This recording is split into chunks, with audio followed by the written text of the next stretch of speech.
Finally নতুন সেমিস্টারের class শুরু হয়ে গেল, আর চোখে ঘুম নিয়ে রেডি হয়ে বেরিয়ে পড়লাম। বাসায় নাস্তা করা হয় নাই, তাই আগে নাস্তা করতে চলে গেলাম।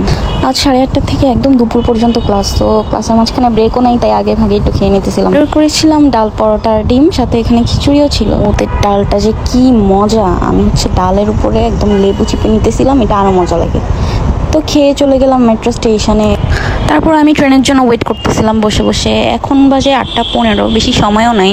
তারপর ফাইনালি ট্রেন চলে আসছে, উঠে পড়লাম। ফার্স্টে সিট পাইনি যদিও, এরপর সিট পাইছি। খুশিতে আমি তাড়াতাড়ি বসে গেলাম। আমার যে কি বিরক্ত লাগতেছে, আমার মনে হচ্ছে আমি ঘুমে ঝুলে পড়তেছি মুরগির মতো। এরপর ক্লাসটাও ঝিমায় ঝিমায় করতেছিলাম। যেহেতু এটা ফিগার আর্ট কোর্স ছিল এবং স্যার আমাদেরকে একটা টাস্ক দেয়, সেটা হচ্ছে পার্সপেক্টিভ ঠিক রেখে যে কোনো একটা ফিগার পিকচার, বা সেটা আমার ফ্রেন্ডেরও হইতে পারে, যে কারণে র্যান্ডম পিকচারও হইতে পারে, তুলতে দিছে। তো আমরা ফ্রেন্ডরা মিলে এখানে খুঁজতেছিলাম কার ছবি তুলবো। পরে আমার ফ্রেন্ডও ছবি তুলতেছিল কয়েকজনের। তারপর হচ্ছে ও খুব খুশি হয়ে গেছিল যখন বলছে তোমার একটা ছবি তুলি। এরপর হচ্ছে আবার হাঁটাহাঁটি করতেছিলাম যে এই জায়গাটা যে কি সুন্দর, আমার ইউনিভার্সিটিতে এই সাইডে আসলে মনই ভালো হয়ে যায়। তারপর এই কিউট বিড়ালটাকে দেখলাম, ওর কান দেখে কেন জানি আমার পিকে মুভির কথা মনে পড়ে গেছে। এই যে এখানে আমার অলরেডি আরেকটা ক্লাস শুরু হয়ে গেছে। তারপর ওইটার মাঝখানেও মিস ব্রেক দিছে, বের হয়ে দেখি খুব সুন্দর বৃষ্টি পড়তেছে হালকা হালকা। নাচতে নাচতে আমি লিফটে উঠলাম, উঠে দেখি যে লিফটের মধ্যে কারেন্ট চলে গেছে। ভয়ে তাড়াতাড়ি দৌড় মেরে বের হয়ে সিঁড়ি দিয়ে নামা শুরু করলাম। কি যে একটা অবস্থা আমার ইউনিভার্সিটির লিফটে।